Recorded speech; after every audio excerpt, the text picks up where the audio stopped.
Hello, this is Ron Paul with your weekly update for November 19th. Is all the recent talk of secession mere sour grapes over the election, or perhaps something deeper? Currently, there are active petitions in support of secession for all 50 states, with Texas taking the lead in number of signatures. Texas has well over the number of signatures needed to generate a response from the administration.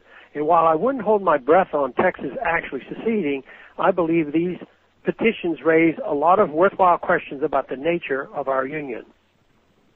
Is it treasonous to want to secede from the United States?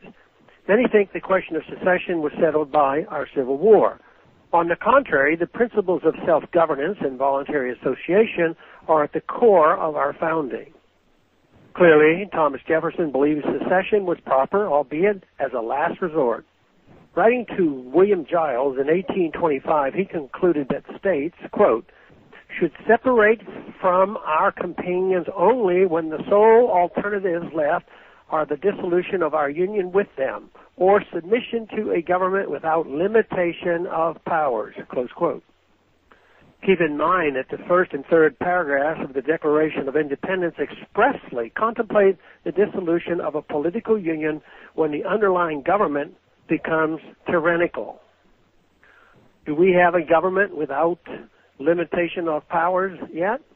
The federal government kept the Union together through violence and force in the Civil War, but might really make right? Secession is deeply an American principle.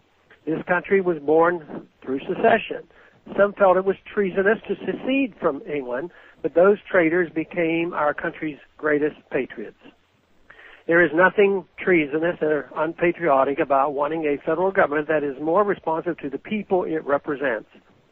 That is what our Revolutionary War was all about, and today our own federal government is vastly overstepping its constitutional bounds with no signs of reform.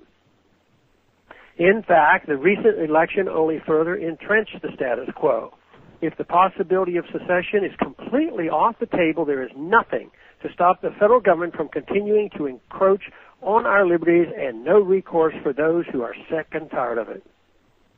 Consider the ballot measures that passed in Colorado and Washington State regarding marijuana laws. The people in those states have clearly indicated that they are ready to try something different where drug policy is concerned, yet they will still face a tremendous threat from the federal government. In California, the feds have been arresting peaceful medical marijuana users and raiding dispensaries that state and local governments have sanctioned.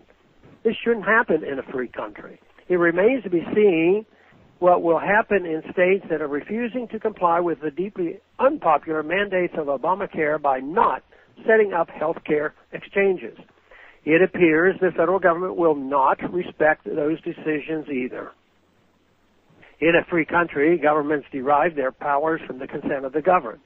When the people have very clearly withdrawn their consent for a law, the discussion should be over. If the feds refuse to accept that and continue to run roughshod over the people, at what point do we acknowledge that that is not freedom anymore? At what point should the people dissolve the political bands which have connected them with an increasingly tyrannical and oppressive federal government?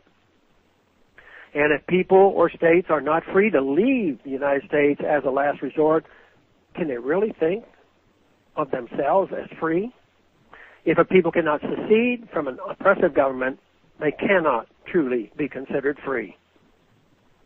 Thanks for calling this update. A new update is placed on this number, 888-322-1414, every Monday. The written text can be found on my website, www.house.gov/Paul, under the heading Texas Straight Talk. Thanks for calling.